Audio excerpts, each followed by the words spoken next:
So yeah, this is a session on digital badges, and I'm kind of been researching how digital badges can be an educational affordance, how they can support learning in a disrupted era. So let us begin. Okay, so the session contents.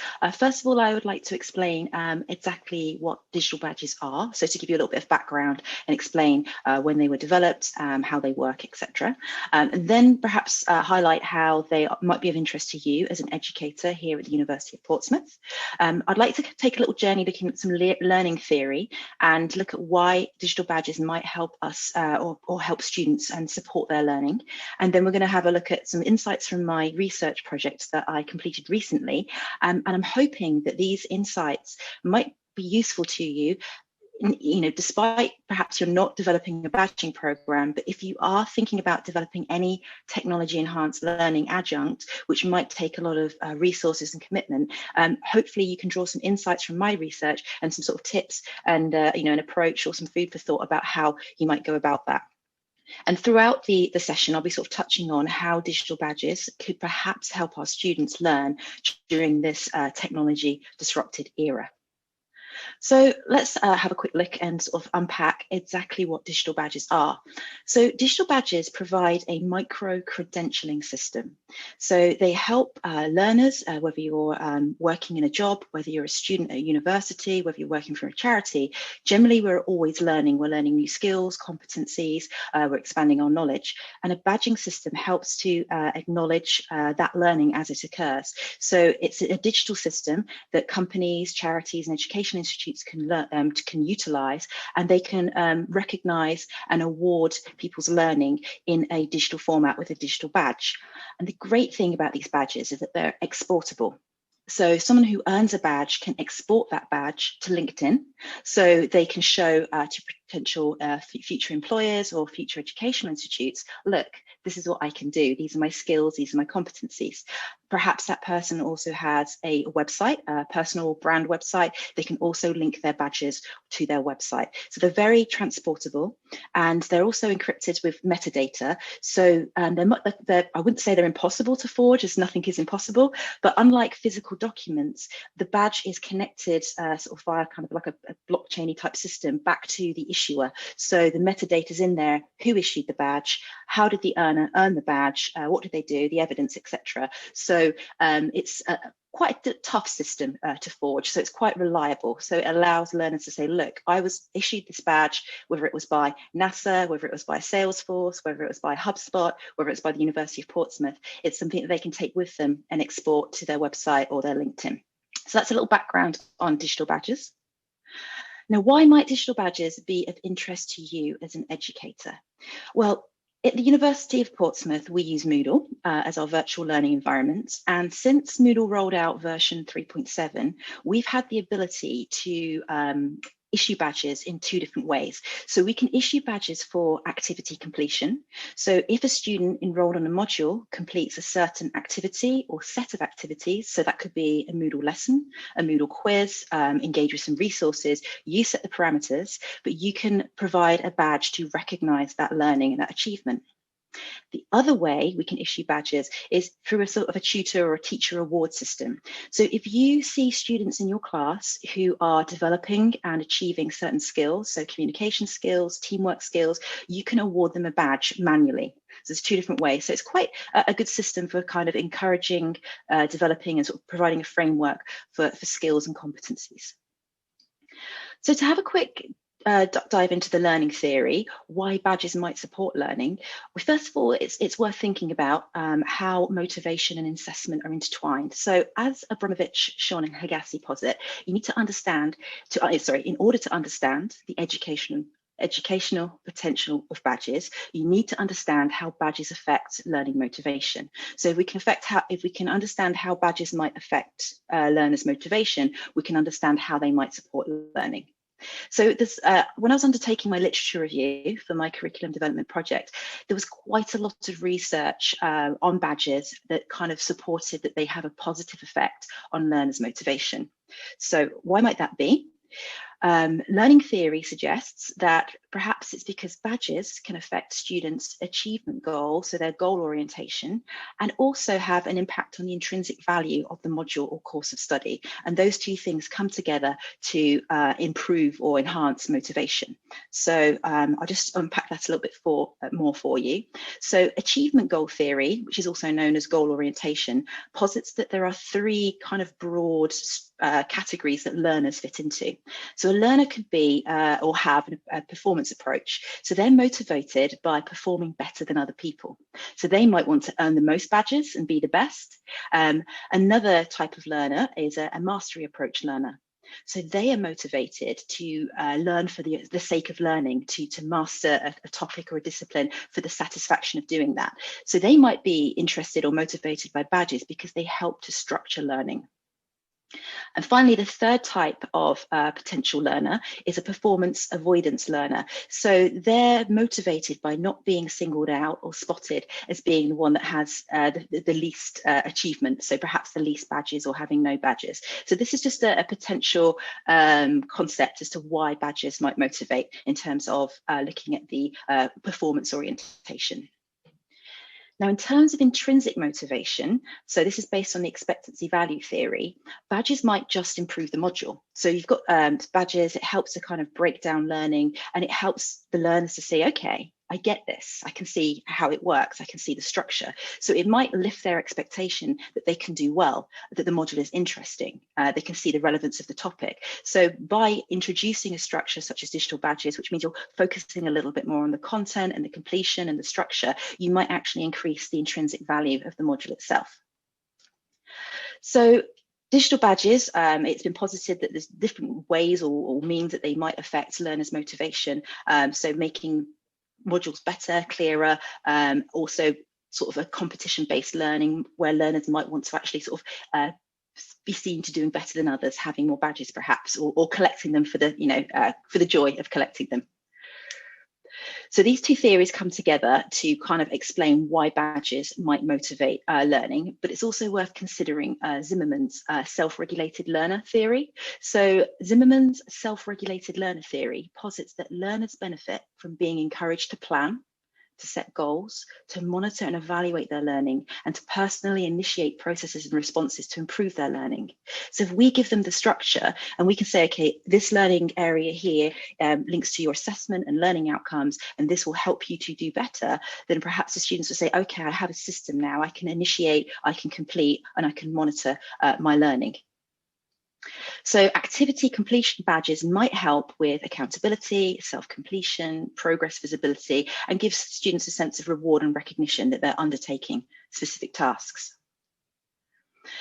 So I undertook a small scale curriculum enhancement project, and I wanted to first of all, I wanted to perhaps see, okay, well, these are conceptual theories. Can I prove either way whether any of these theories do actually motivate learners? But then I reflected to myself, actually, is that valuable for the students? It will help me because I'll understand the motivation or why badges motivate, but will it help me to build a robust, rewarding badging system? And the answer was no. What I really needed to understand is, why would students find badges valuable?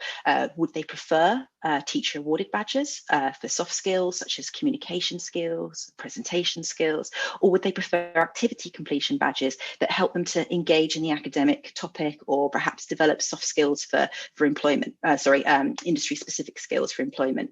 So I had sort of three broad areas that I wanted to kind of ask students about in terms of where they might perceive value in a badging system. So one of the key areas was activity completion for structured learning, focusing on academic topics. Then I wanted to look at activity completion badges for industry-specific skills. So my students were digital marketing students. So industry-specific skills in this case would be skills such as SEO, copywriting, campaign planning. So again, perhaps if those did segue into the graded assessments, would students value digital badges that help them to develop these industry-specific skills? And finally, I wanted to find out about teacher awarded badges for observed competencies. because some skills in life you can't really demonstrate through an online activity, or it's very hard to. So if you're very good at teamwork, or if you develop as a leader when it comes to sort of team activities and challenges, or perhaps you are working on and developing your presentation skills, these are all really important, valuable skills for students while studying and when they enter the workplace.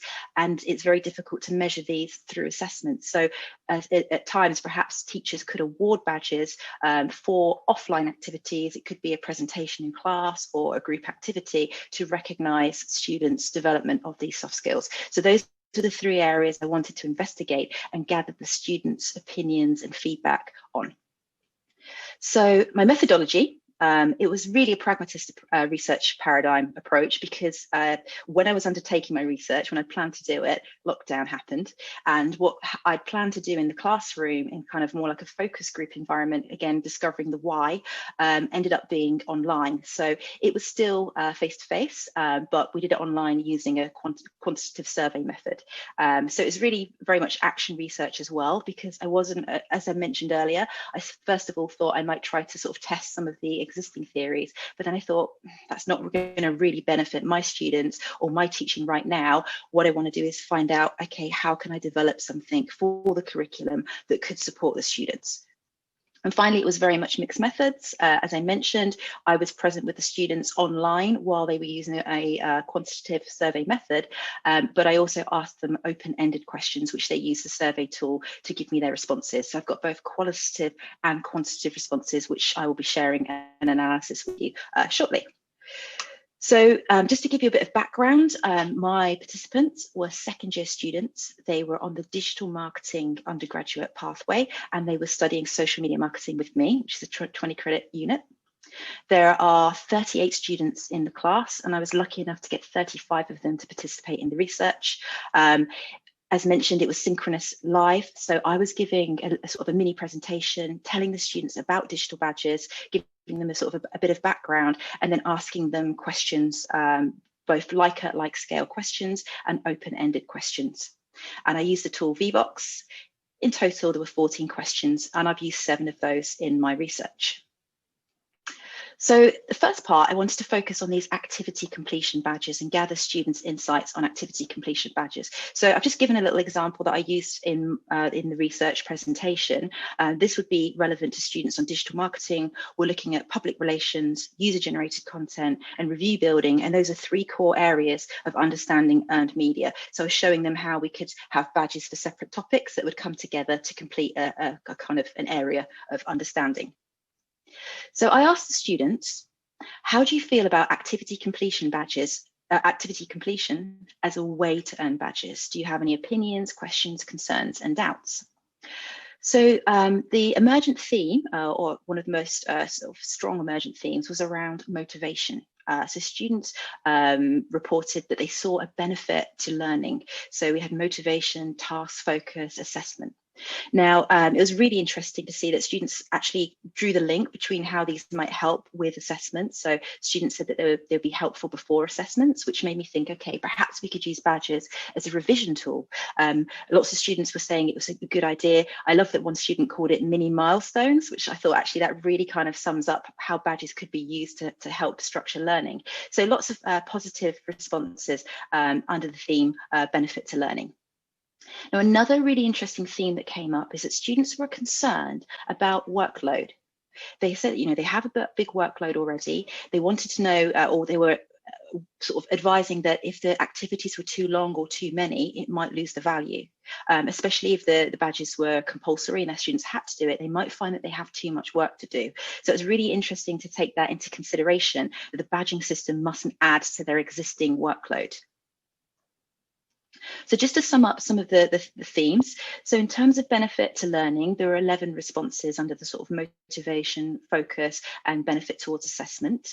There were 4 responses that came under the theme of additional workload concerns. And interestingly, there were 3 sort of concerns or advice, sort of students give me advice about the potential for cheating, that if it's easy to cheat and look up the answers, students might do that. So if badges were for credit, that is something to definitely think about. So as mentioned earlier, there was both qualitative responses and quantitative responses. So here I'm sharing with you my like responses. So I used an integer of 1 to 5, 1 being not at all valuable and 5 being highly valuable. And I asked students to give me their feedback on what they thought of activity completion badges to support academic learning. Now, the most frequent response was valuable with 25 responses. And in terms of the integer from 1 to 5, the mean was 4.17. Now, in terms of activity completion badges for industry-specific skills, the most frequent response was highly valuable with 22 responses and a mean of 4.6.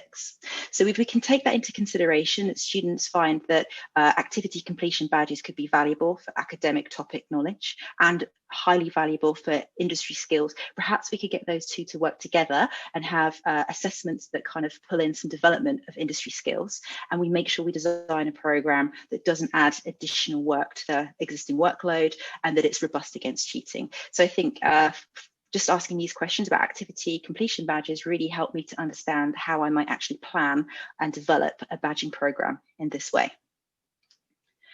So in terms of how that relates to the current disrupted learning era that we're in right now, our students are having to do more distance learning. We're doing a blended and connected learning program at the moment. We have many students who are in quarantine. If they've traveled from another country, they might be isolating if they have had a test or someone in their household has had a test or a positive result. They might be infected by illness. So there's many reasons why students are doing more online learning and they have more disruption to their learning. So they have a greater requirement is put on them for self-directed study. So could activity completion badges help structure online learning for our students? Could it help provide them with visibility and feedback on their progress and help them to sort of identify milestones of teaching and learning activity? And again, if we're going to do this, we need to consider design requirements. It won't add to their existing workload, so it will be in line with the current assessment. If it's for credit, so if you complete a badge activity set and there's a weighting, if it's pass fail, we must make sure it's robust against cheating. And again, just that kind of planning, testing and getting feedback from the students. So what might the design of an activity completion badging system look like? So I think it'd be really important to start with the learning outcomes of your module. And these should be already embedded in your graded assessment. And then perhaps look at delineating specific online activities that would support the students doing well in the assessment.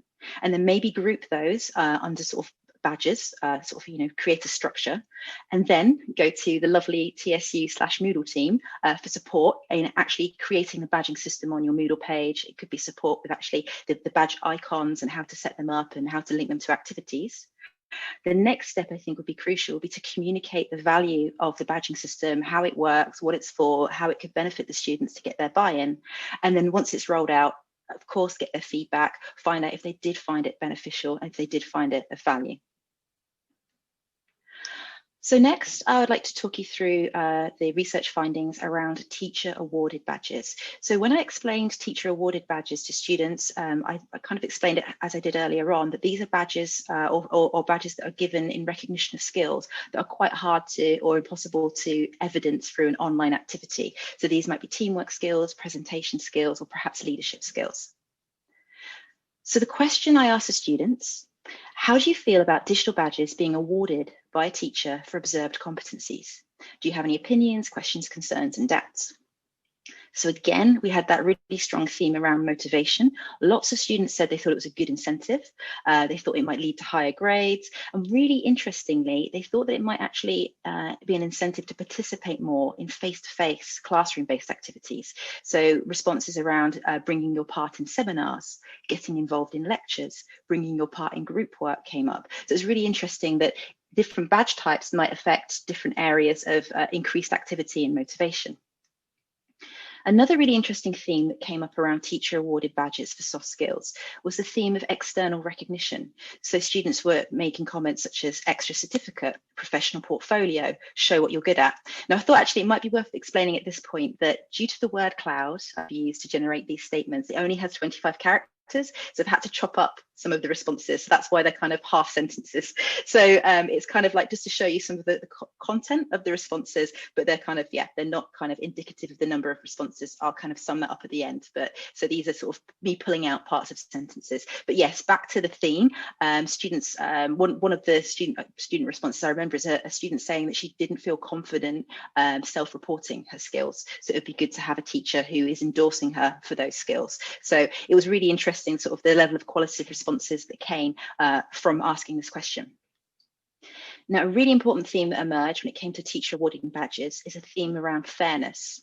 Students wanted to know, will teachers notice? So if I'm working really hard on my presentation skills or my group sort of teamwork skills, is my teacher going to be checked out and my friend is in a different class and their teacher's on the ball and really noticing and awarding these badges? So they wanted to know that there'd be fairness across teachers, across groups, that the teachers would be vigilant and the teachers wouldn't be biased. So it was a really interesting theme that again has helped me think about how, if I was going to design a badging system based on awarding badges, we would ensure that all students had that same opportunity and that it was fair and it wasn't biased.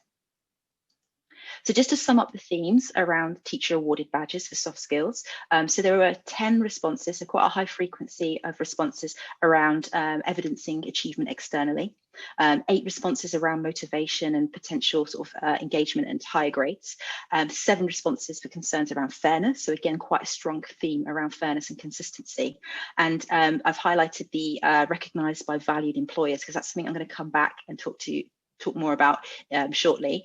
Recognised and valued by employers, if we can prove that they are, would students be even more motivated to earn those badges and to develop those soft skills in class?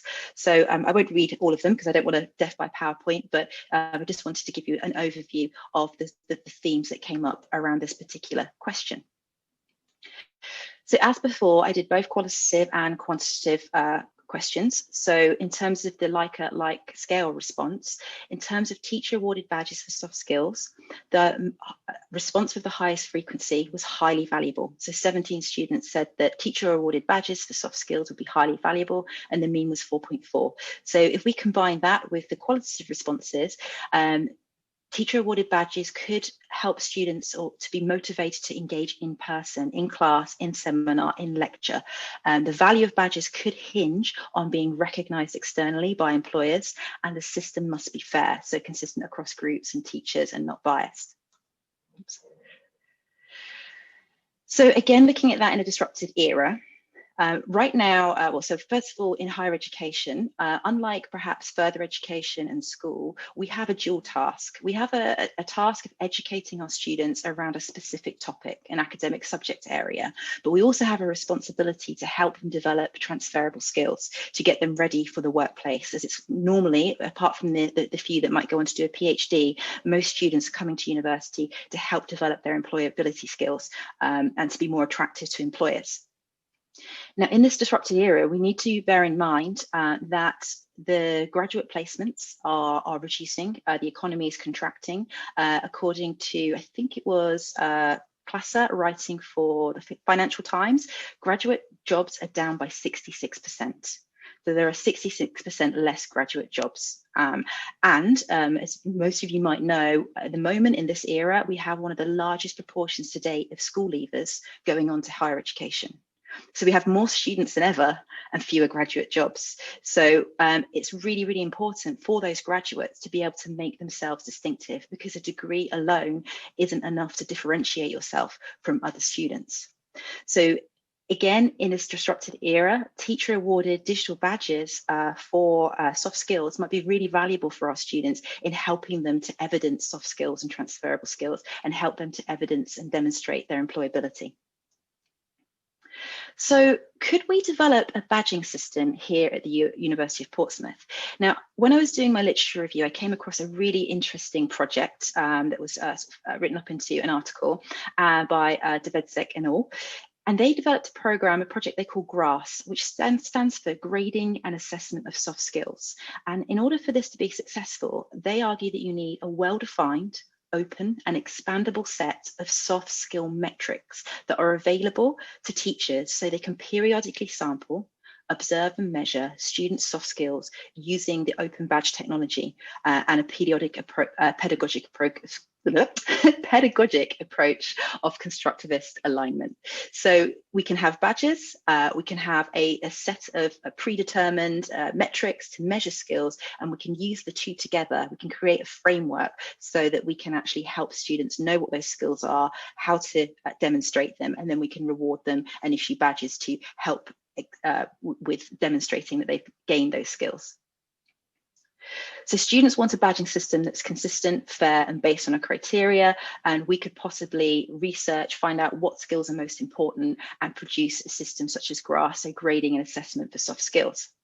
That could help our students. They want to obviously increase their employability and be attractive to employers. Perhaps we could, within our department, or myself or other colleagues, could undertake some research to find out from graduate employers what skills are most valuable, and would you recognize or would you value a digital badge that helps you differentiate students and those students that have developed soft skills. So what might a teacher award badge system look like? Perhaps we would consult the employers, find out what skills are valued, clarify that they actually do trust badges that are issued by a higher education provider. Then perhaps develop a system using perhaps the GRASS project, so a system for grading and assessing soft skills. Then undertake some training and provide some resources for teachers and some teaching and learning activities for students, and perhaps embed those soft skills within current assessment opportunity. So if your students are doing a presentation, could you also give them the opportunity to earn a badge for presentation skills? Award badges for students, perhaps monitor and make sure that all teachers are sort of meeting an agreed maximum or minimum, and that the badges are being they're using the criteria, and then get feedback from students. Do they find it beneficial? Is it motivating them to show those skills and develop those skills? And again, feedback from employers. Do you find that University of Portsmouth students who are leaving, who are graduating, and not only have their degree, but also have digital badges that delineate which skills they've developed, is that beneficial for you when you're going through your recruitment process? So to conclude my research, from the secondary research and the primary research that I undertook, digital badges offer potential value. They can offer value supporting learners through task engagement and milestones. They offer potential value in helping our students to develop industry-specific skills, perhaps aligned with their assessed outcomes for their module.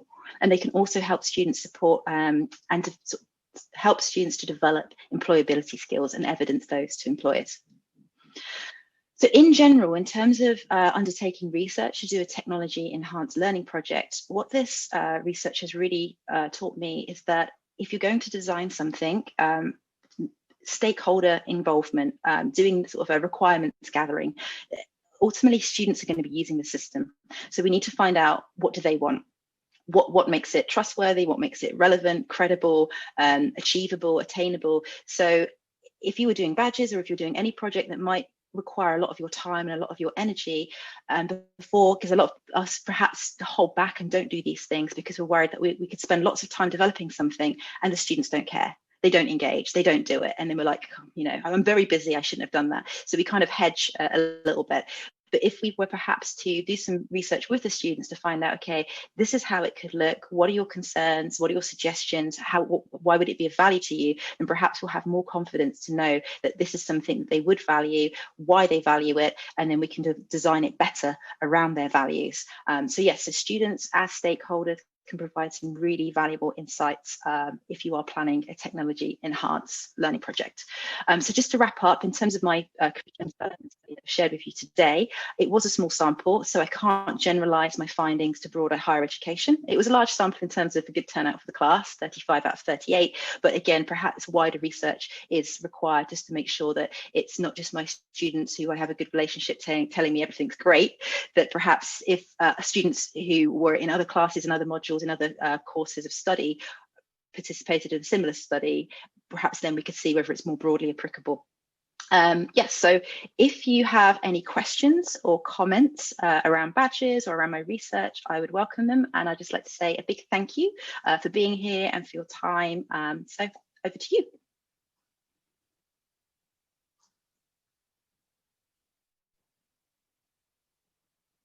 Oh, that was really good. Thank you very much for that presentation. I've known of Moodle badges for a number of years, Yes. but it's really nice to see them kind of used in practice. Mm.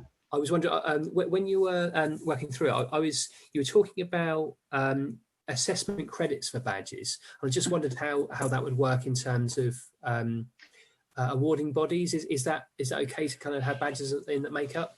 It's actually a really interesting area of research that I'd like to undertake, because at the moment we do, in I think it's level 6 and level 7, we, for 10% of the module, we ask students to undertake Google Analytics badge. So the students go off and do an external badge. It's free to do.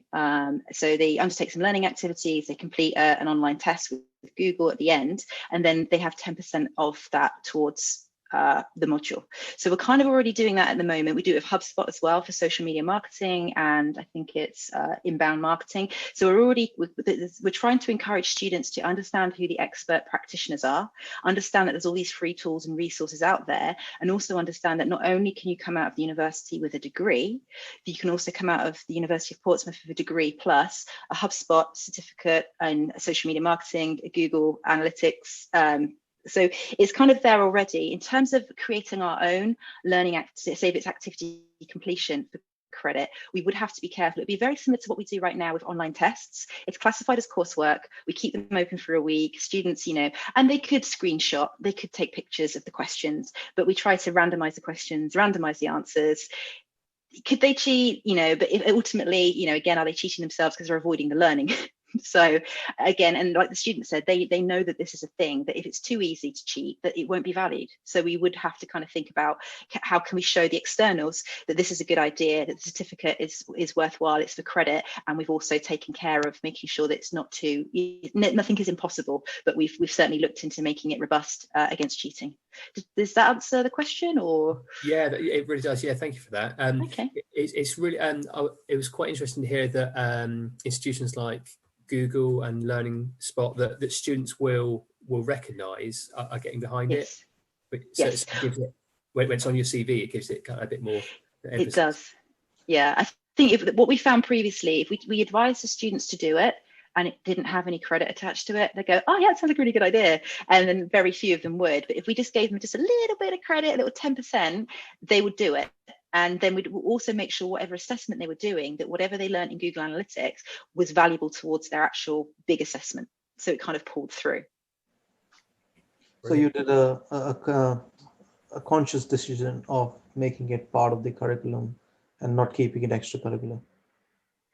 Yes. So in this case, with previous sort of external badges, the Google badges and the HubSpot badges, we've made it part of the curriculum because we know the students just won't, if it doesn't have a little bit of credit attached to it, it will be a nice to have, and with all their workload, they won't actually do it. So, and if we think it's really valuable for their CV, for their employability, for their LinkedIn profile, then it's worth kind of giving them that 10% because it's a huge motivator for them to actually do it.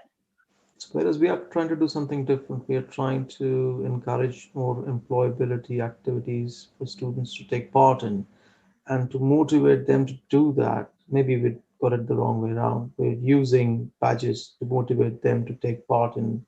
So it's, I mean, as you said, that badges can motivate people. So I mean, I thought the same.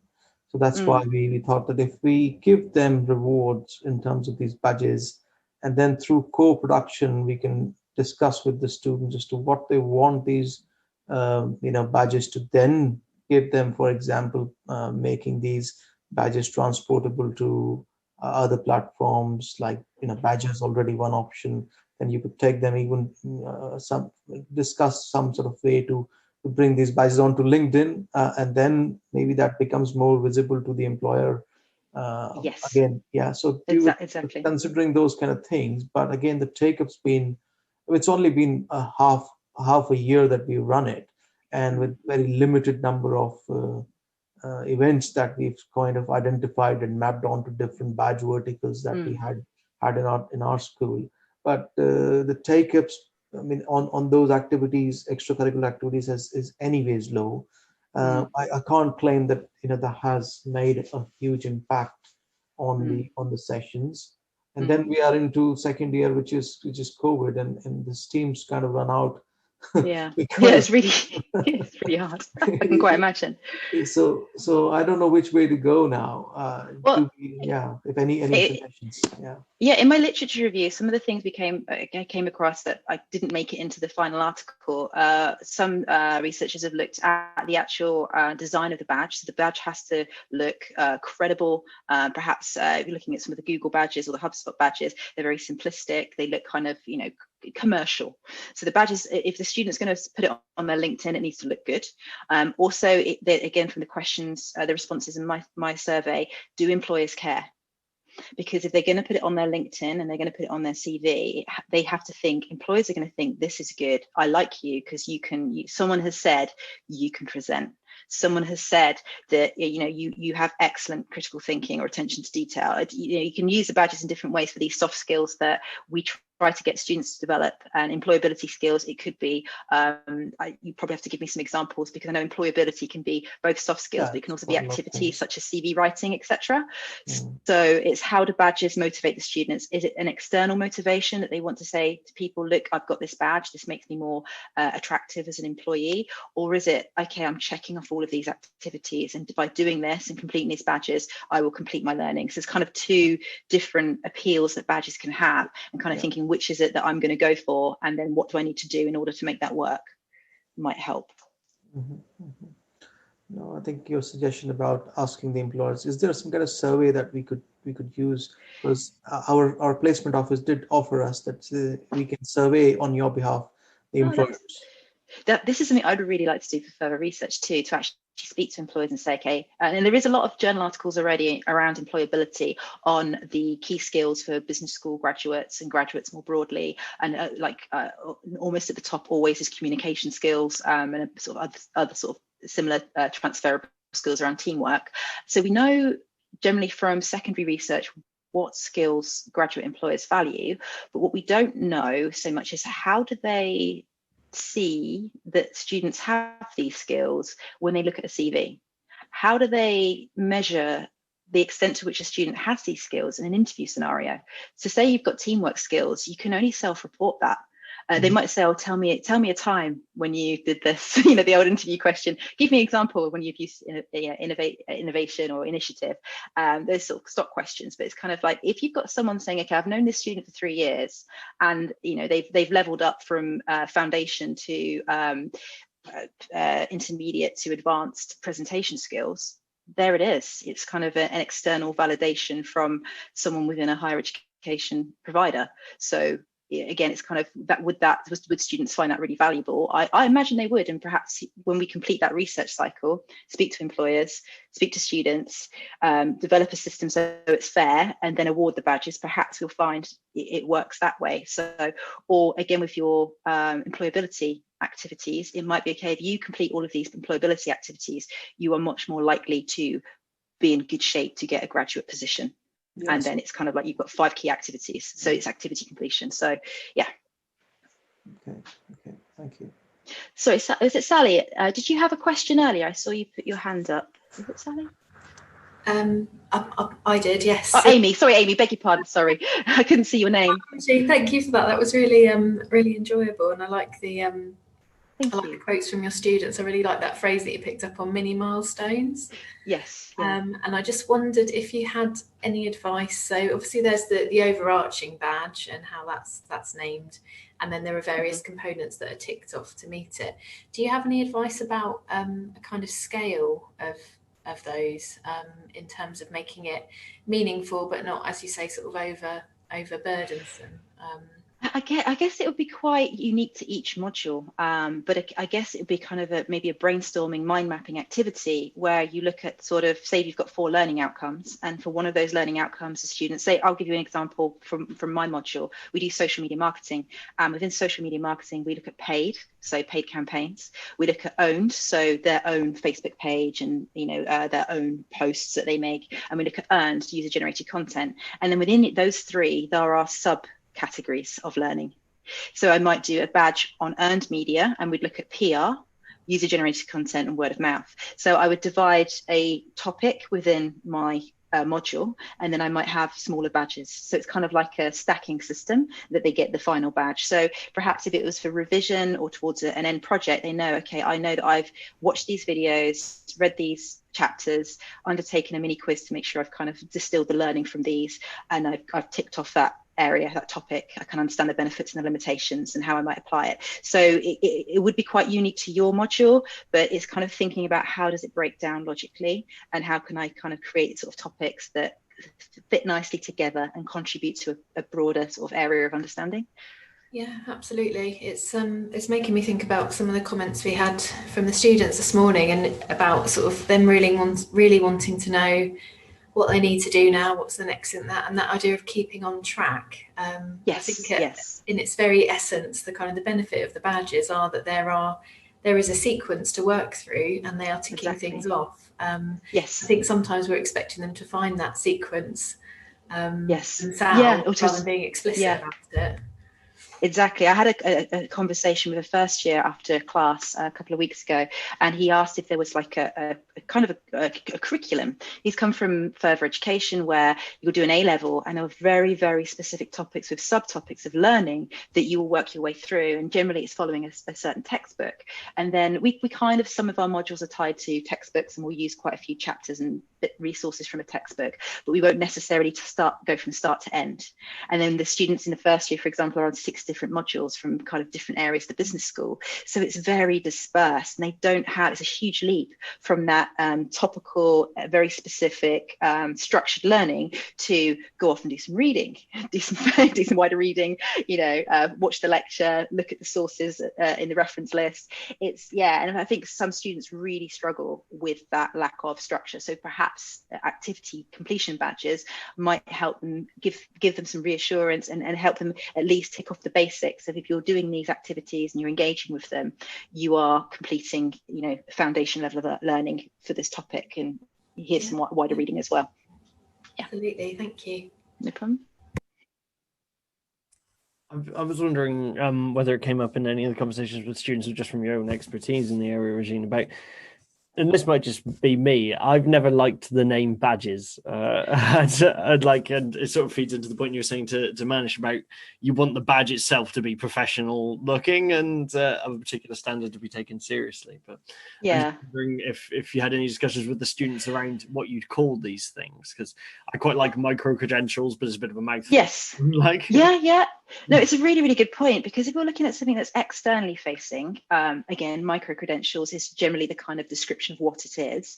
And in terms of, because if there's lots of different software providers that go to big companies like NASA or like Salesforce and say, if you want to help your employees scale up their skills and qualifications, use our badging system. So they're a technology provider, and they call them open badges because it's based on open source technology. Digital badges is a colloquialism, micro credentials is what they are.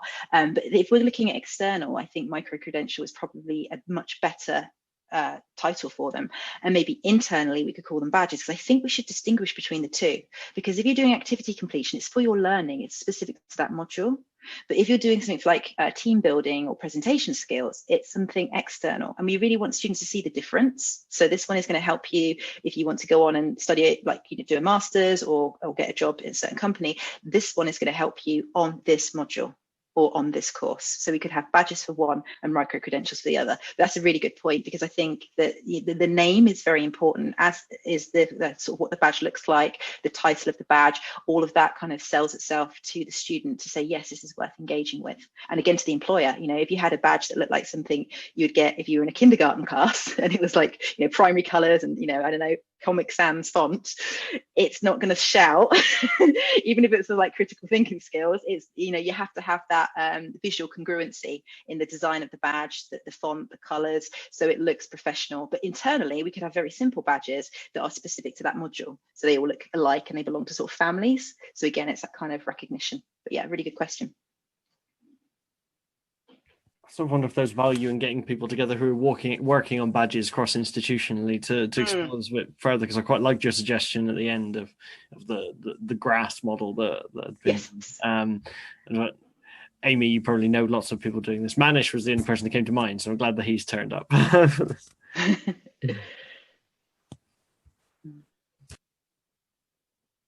Yeah, I think with the, I was really impressed. It was only a short article, but the Grass article, that they, it kind of light bulb moment. If we're going to do this, and why not do it across the whole course or across a whole faculty or across the whole university, so that whatever course you're on, these key skills that are really important for work life, such as presentation skills, you have an opportunity to have some resources, have some guidance, an opportunity to develop those skills, show those skills and get a reward for those skills.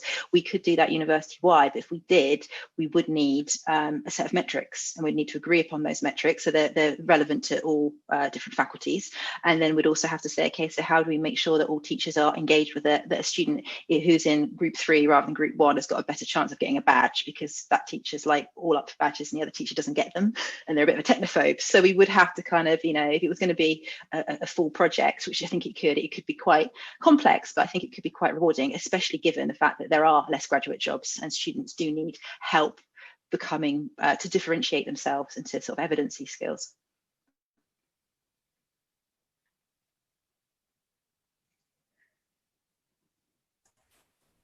So if there's no other questions, and yeah, if there isn't, I'd just like to say a really big thank you for your time. I appreciate some of you have already probably been into different presentations, so you've probably been in front of the computer a lot today. So I hope you found it beneficial and food for thought. And yeah, if you do have any further questions or you'd like to see my article, which I'm just sort of tidying up a little bit at the moment, please do give me a shout. And also, if you were interested in any of the sources, I have included a link to a Google Sheet because there were so many that it was, yeah, I just thought it'd be easier just as a Google Sheet, so you can have a look at some of the articles that I've referenced in the research if you're interested and it was applicable to any programs that you're sort of running. So I will make sure that the TEL Festival team have the slides.